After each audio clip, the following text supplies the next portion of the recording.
Corona के इस अप्रत्याशित संकट के दौरान बहुत सारे लोगों के बीच इससे कैसे निपटा जाए, इसे लेकर जहन में बहुत सारे सवाल हैं। बहुत सारी सावधानियों को बरतने को लेकर वो डॉक्टरों से अपने सवालों के हल चाहते हैं और इसी के मद्देनजर हम हर रोज 11:30 बजे आपके लिए लेकर आते हैं कॉल इन शो, जहां पर हमारे साथ जुड़ते हैं जाने माने डॉक्टर्स अलग अलग क्षेत्रों से और वो आपके सवालों के जवाब देते हैं। और आज हमारे साथ डॉक्टर शरद चंद्र जुड़ रहे हैं, जो कि प्रोफेसर हैं डिपार्टमेंट ऑफ न्यूरोसर्जरी एम्स में। और आइए हम इसी के साथ पहले कॉलर के साथ शुरुआत करते हैं, जो कि अपना सवाल लेकर हाजिर हैं। सोहन लाल गुरुग्राम से जुड़ रहे हैं।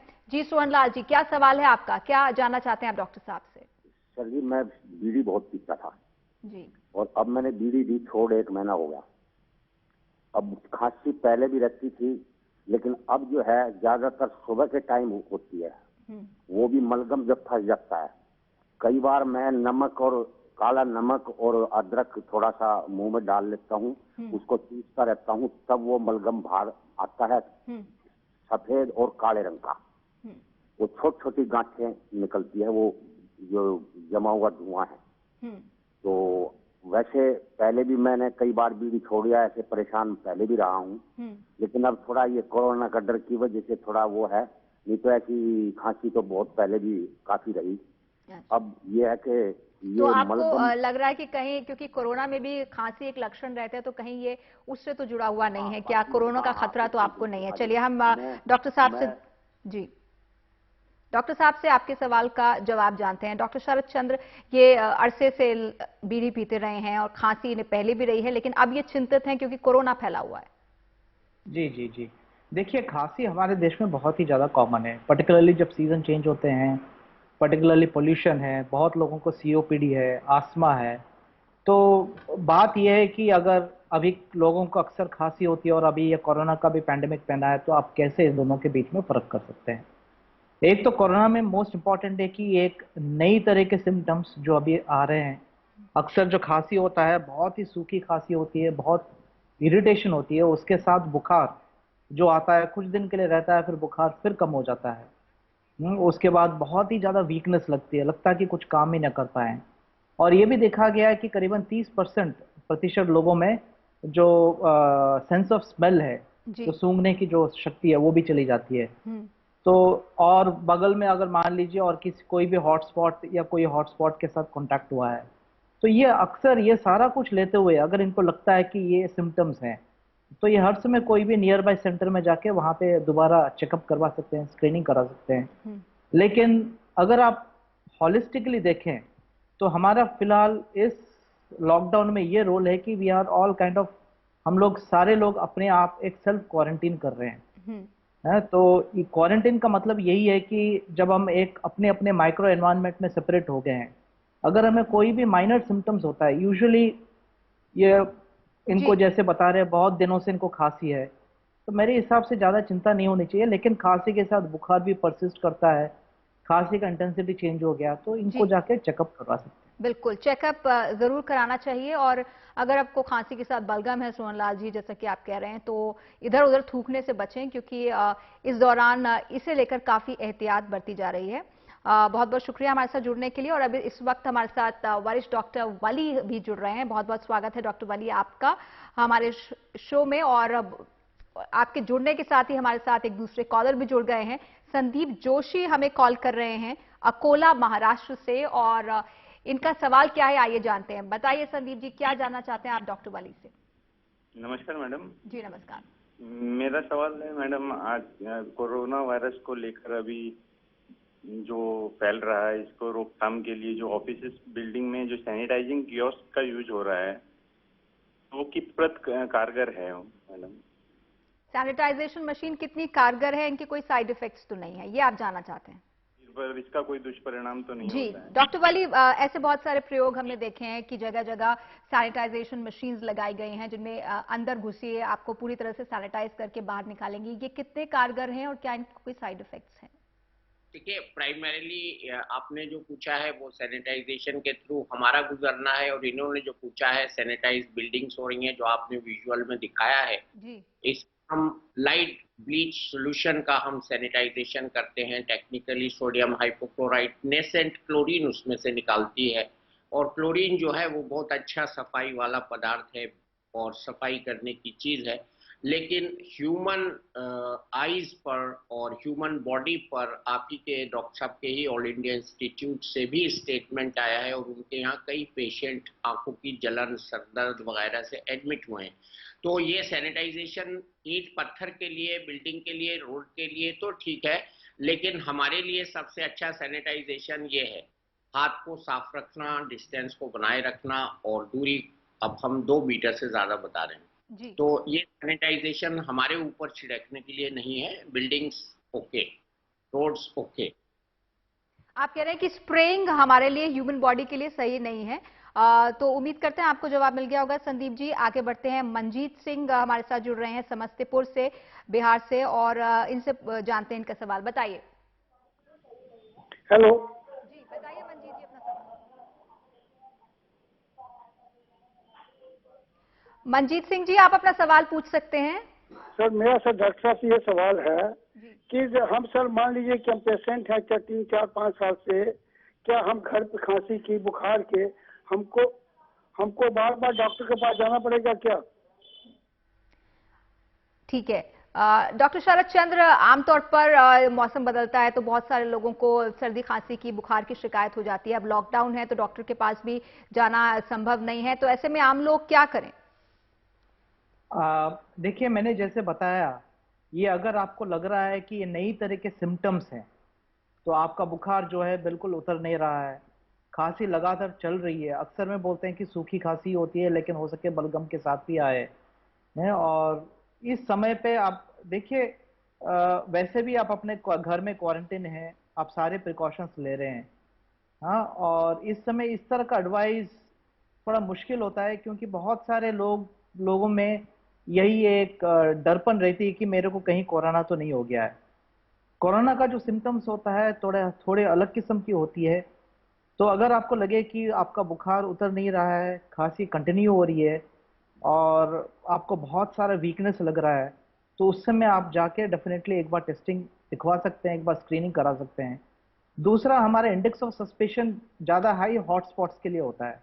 तो अगर आप कहीं हॉटस्पॉट के पास हैं, या आपको किसी के साथ ऐसे कांटेक्ट में आया जो भी पॉजिटिव माना गया, तो उस समय भी जाके आप अपना चेकिंग करवा सकते हैं। लेकिन हर एक छोटे मोटे सिम्टम के लिए मेरे हिसाब से नहीं जाना चाहिए, क्योंकि अभी सीजन भी बदलता है, और हमारे हिंदुस्तान में इस तरह का वायरल फीवर्स, सीओपीडी के वजह से, पोल्यूशन की वजह से बहुत सारे सिम्टम ओवरलैप्स होते हैं। जी, चलिए अगले कॉलर की तरफ बढ़ते हैं, और ये एक दिलचस्प सवाल है, जम्मू कश्मीर से अशफाक पूछ रहे हैं। बताइए अशफाक। हेलो, नमस्कार जी मैडम। नमस्कार जी मैडम, मेरा सवाल ये है कि जैसे हम 3 लोग एक ही जगह हैं पिछले 15 तारीख से, 15 मार्च से, और हम एक अपनी हर तरह की सेफ्टी बरत रहे हैं, हम क्वारंटाइन के तौर पे वो एक ही कमरे में हैं, तो क्या हमें किसी तरह के इन्फेक्शन का इस तरह से कोई वो है कि हम तीनों लोग एक साथ हैं तो किसी तरह की हम इस बीमारी से क्षतिग्रस्त होंगे? और दूसरा ये है कि मैडम, जैसे हम सब्जी वगैरह लेके आते हैं, तो उनमें किस तरह की हमें सावधानियां बरतनी है कि जैसे हम सब्जी लेते हैं, बाय दूसरे हैंड से हमारे हैंड आती है, तो उसमें हमें कोई दिक्कत या परेशानी आ सकती है? जी। डॉक्टर वली, ये जो दूसरा इनका सवाल है वो बहुत सारे लोगों के जहन में होगा कि सब्जी तरकारी बाहर से लाएं तो कैसे इस्तेमाल करें और कैसे संक्रमण से बचा जाए, और साथ ही इनका पहला सवाल भी आपके लिए। देखिए, वो कमरे में जो 3 वाले ही रहने की बात है, वो कंजेशन है, और अब ये अच्छी बात इसमें ये है कि ये तीनों एक साथ हैं और बाहर नहीं जा रहे हैं, और बाहर से इसमें ये भी शर्त है कोई इनसे मिलने ना आए। हमको बताया हमारे कुलीग ने यूएस से कि वहाँ भी जो न्यूयॉर्क में ज़्यादातर केसेस हुए हैं और कोरोना और डेथ्स के, वो भी उन्हीं इलाकों में हुए हैं जहाँ पर एक्सपर्ट्स थे, बाहर से आए हुए लोग थे, या वो लोग थे जो ज़्यादा कंजेशन में एक एक कमरे में 10-10 रह रहे थे। तो ऐसा नहीं है कि ये स्थिति केवल हमारे यहाँ ही है, बाहर के देशों में भी ये स्थिति हो सकती है। तो इनको जो इन्होंने बहुत अच्छा बताया कि हम क्वारंटीन भी कर रहे हैं, अकेले रह रहे हैं, हम 3 ही हैं, और इन तीनों को मुझे लगता है कोई लक्षण भी नहीं है, तो इसमें एहतियात करें, हैंड सैनिटाइजेशन की प्रैक्टिस करें, स्मोकिंग बिल्कुल छोड़ दें अगर स्मोकिंग कर रहे हैं तो, अच्छा खाना खाएं, सब्जी जो ला रहे हैं, मुझको लगता है इनके यहाँ सब्जी मिल रही है तो अच्छी बात है, तो उसको पानी से धो ले, और अगर बहुत ज्यादा वहम है तो विनेगर सिरका डाल ले 1 चम्मच पानी में, 1 चिलमची में लेके, और उसके बाद हाथ को बहुत, अगेन मैं उस पे आ रहा हूँ, जिस हाथ से वो सब्जी छुई गई है उस हाथ को जरूर सैनिटाइज कर ले, तो आप सेफ हैं, और सब्जी पकने के बाद सारा वायरस मर जाता है। जी, और यही फलों पर भी लागू होगा, क्योंकि फल तो कच्चे खाए जाते हैं, उन्हें भी इसी तरह से सैनिटाइज किया जा सकता है? लोग पूछ रहे हैं हम साबुन से धोएं, नहीं नहीं, ऐसे कोई चीज की जरूरत नहीं है। ये वायरस 4-6 घंटे में फल पर होगा तो मर जाएगा, इसको जिंदा रहने के लिए ह्यूमन बॉडी चाहिए होती है, तो अगर उस 4-6 घंटे में ह्यूमन बॉडी के कांटेक्ट में आ जाता है तो कोशिश करता है ये वायरस कि हमारी आंख और मुंह के जरिए या नाक के जरिए ये वायरस हमारे शरीर में जाकर फिर से जिंदा हो जाए, और उसके बाद खेल शुरू होता है। जी, और आपने आंख का यहाँ जिक्र किया, एक कॉलर हमारे साथ कुछ देर में जुड़ने जा रहे हैं जो कि आंख को लेकर सवाल पूछने वाले हैं। वक्त एक छोटे से ब्रेक का है, कॉल इन शो जारी रहेगा, बहुत सारे सवाल हमें मिल रहे हैं, देखते रहिए, और उम्मीद करते हैं कि आपका भी नंबर लग जाएगा, क्योंकि बहुत सारे कॉलर्स अपने सवाल लेकर डॉक्टर्स से जवाब जानना चाहते हैं।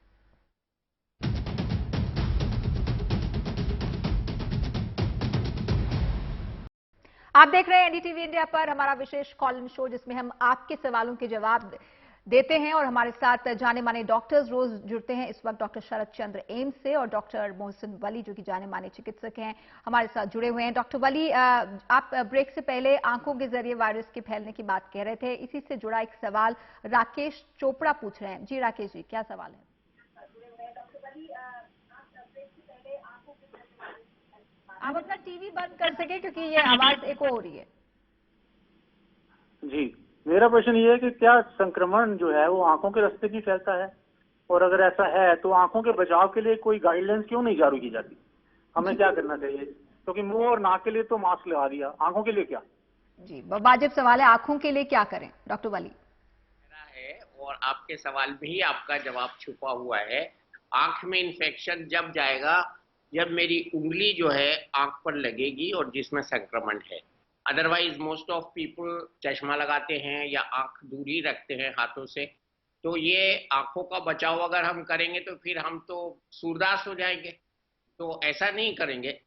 हमको जो है आंखों का बचाव इस तरह से करना है कि आंखों पर हाथ बार बार ना लगे, और हाथ को सैनिटाइज करना ही आंखों का बचाव है, फेस का बचाव है और नाक का बचाव है, तो ये कवर्ड है जब हम हैंड सैनिटाइजेशन की। अब मैं कह दूं, आप एक बात और इसमें सुन लीजिए, बहुत कम लोग बताते हैं कि हैंड सैनिटाइजेशन के समय नाखून का ट्रिम करना भी उतना ही जरूरी है जितना हैंड सैनिटाइज करना। तो नाखून को अगर हमने ट्रिम नहीं किया तो हैंड सैनिटाइजेशन का कोई मतलब नहीं है, कोई मीनिंग नहीं है। तो हम इसलिए जो है हाथों को पूरा साफ रखें, नाखून काट के रखें, और जब हम मुंह धोते हैं तो उसमें खास तौर से आंखों को भी धोएं, आंख से नाक में, नाक से गले में, और इस तरह से ये पूरा सिस्टम बन जाता है वायरस का। इसलिए हम लोग हमेशा जो हाथ की बात बता रहे हैं वही आंख की हाइजीन। बिल्कुल, और अपनी आंखों को बार बार छूने से भी बचें। अगर आंखों के जरिए इन्फेक्शन फैलने का डर है तो जरूर इसका ख्याल रखें। अगले कॉलर की तरफ बढ़ते हैं। कर्नाटक से ये कॉलर हमारे साथ जुड़ रहे हैं, मोहम्मद आरिफ, बताइए आपका सवाल। जी, डॉक्टर साहब से सवाल मेरा पहले ये बनता है कि मैं एक साइनस अफेक्टेड पर्सन हूँ। मुझे नाक में ज्यादातर नाक बंद हो जाती है, तो ये ड्राई वेदर्स में मुझे नाक जब बंद हो जाती है तो मुझे सांस लेने में तकलीफ हो जाती है। तो मुझे कैसे पता चले कि मुझे कोरोना वायरस अटैक किया है या नहीं किया है? उसके लिए क्या करना होगा? और दूसरा सवाल मेरा यहाँ पे ये है कि अगर हम बाल्टी में, अगर किसी बकेट में अगर हम पानी रखते हैं और इन्फेक्टेड पर्सन जो पानी को छू लेता है, हमें पता नहीं है कि वो पानी छू लिया है, तो उस पानी को हम कैसे इस्तेमाल करें? डॉक्टर शरद चंद्र, आपके लिए। जी, मेरे को लगातार वही प्रश्न आ रहे हैं, पिछले 2 प्रश्न भी इसी के साथ रिलेटेड थे। लेकिन मैं ये बता सकता हूँ कि हाँ बिल्कुल, अगर आपको एक साइनस की बीमारी है तो आपको हर समय एक चिंता रहेगी कि आपको दोबारा कोरोना वायरस तो नहीं हो रहा है, और आप थोड़े हाई रिस्क कैटेगरी में आ सकते हैं। तो मैं आपको यही एडवाइस दे सकता हूं कि जब आप क्वारंटाइन कर रहे हैं, आप इंश्योर करिए कि आपका जो कांटेक्ट बाकी लोगों के साथ है जितना मिनिमाइज हो सके। जैसे पिछली बार किसी ने पूछा था कि हम सब्जी लेने जब जाते हैं, उसमें एक इम्पॉर्टेंट चीज़ है कि आप अपना खुद बैग ले जाइए, और या बेटर है कि अगर आप एक बकेट ले सकते हैं, प्लास्टिक बकेट ले सकते हैं, और इसमें आप सब्जियां लाके डायरेक्टली लाके इसको अगर धो देंगे अच्छी तरह, जैसे डॉक्टर साहब ने बताया 1 चम्मच विनेगर डाल के धो देंगे ना, तो ये एक बहुत अच्छी चीज हो जाएगी। दूसरा, इन्होंने भी ये बोला है कि अगर मैं एक बकेट में पानी रखूं तो कोई इन्फेक्टेड बंदा उसको छू लेगा तो मेरे को कैसे नहीं आएगा। तो बकेट पानी आप अपने खुद के घर में रखिए, और जब बाहर से अंदर आ रहे हैं एक एडवाइस है कि आप एक बकेट पानी में कुछ सोडियम हाइपोक्लोराइड या बीच डाल दीजिए, और घर के अंदर घुसने के पहले आप अपना पाँव भी धो लीजिए। और तीसरा है कि आप जहां तक हो सके घर में जब रहेंगे हाथ धोइए, अच्छी तरह साफ रखिए। स्पिटिंग मत करिए, मतलब थूकिएगा नहीं कहीं पर भी। अगर थूकेंगे तो जाके सिंक में थूकिएगा और उसको अच्छी तरह धो लीजिएगा। तो ये एक एक्स्ट्रा प्रिकॉशंस की जरूरत है। अक्सर लोगों को जिनको साइनोसाइटिस होता है, अगर उनको को इन्फेक्शन, सुपरा इन्फेक्शन होता है या एडिशनल इन्फेक्शन होता है, उनको पता चल जाता है कि मेरे को बुखार हो रहा है या कुछ हो सकता है, हो सके ये सेकेंडरी इन्फेक्शन। लेकिन अभी इस फिलहाल पैंडेमिक में हमें थोड़ा बहुत और सावधानी से रहने की जरूरत है। जी, और इस वक्त हमारे साथ कॉलर जुड़ रहे हैं कपूरथला से, अमरजीत जुड़ रहे हैं, जो कि धूप को लेकर एक सवाल पूछना चाहते हैं डॉक्टर वली जी। डॉक्टर अमरजीत जी, अपना सवाल पूछिए। हाँ, नमस्कार मैम। नमस्कार। हाँ मैम, एक्चुअली बाहर से जैसे हमारे पास 2-3 आइटमें आती हैं, जैसे किराना हो गया या सब्जी हो गई या करेंसी हो गई या फिर दवाई के स्ट्रिप्स हो गए, ये सब कितनी देर के बाद हम लोग यूज कर सकते हैं और वायरस खत्म हो जाता है? जो कि जैसे स्ट्रिप को दवाई की ले गए, उसके बाद कब तक हम खा सकते हैं, मान सकते हैं कि अब दवाई ठीक है? कितनी देर में धूप में सामान रखने पर वो डिसइंफेक्ट हो जाता है, संक्रमण उससे खत्म हो जाता है? डॉक्टर वली, अगर आप जल्दी से जवाब दे सके, मेरे पास समय कम है। ये है कि धूप तो दुश्मन है हर वायरस की, लेकिन कोरोना के बारे में अभी रिसर्च कंफर्म आनी बाकी है। लेकिन धूप में वायरस का सैनिटाइजेशन होना जनरल बात है। लेकिन जो डेड चीजें हैं, जैसे दवा की स्ट्रिप है, वो सब है, उसको आप उनसे कहिए एक एडिशनल लिफाफे में लाएं, और वो लिफाफा आप उन्हीं के हाथ में छोड़ दीजिए, स्ट्रिप खींच के अपनी जेब में रख लीजिए, अपने हाथ में रख लीजिए। आपके हाथ सैनिटाइज होने चाहिए। ऐसा कोई खतरा इन डेड चीजों में नहीं है। मैंने अभी बताया कि वायरस को जिंदा रहने के लिए जीवित सरफेस की जरूरत होती है, और जब तक ऐसा नहीं होगा वायरस मर जाएगा। वायरस खुद में से एक डेड पार्टिकल है, उसको जिंदा रहने के लिए ह्यूमन कॉन्टैक्ट की जरूरत होती है। बहुत बहुत शुक्रिया इस सवाल का जवाब देने के लिए डॉक्टर शरद चंद्र। आपका भी इतने सारे सवालों के जवाब देने के लिए बहुत बहुत शुक्रिया। हम बहुत सारे सवालों को ले पाए और कुछ को नहीं भी ले पाए, लेकिन फिर से हाजिर होंगे इस कॉल इन शो को लेकर। देखते रहिए एनडीटीवी इंडिया और अपने सवाल तैयार रखिए। नमस्कार।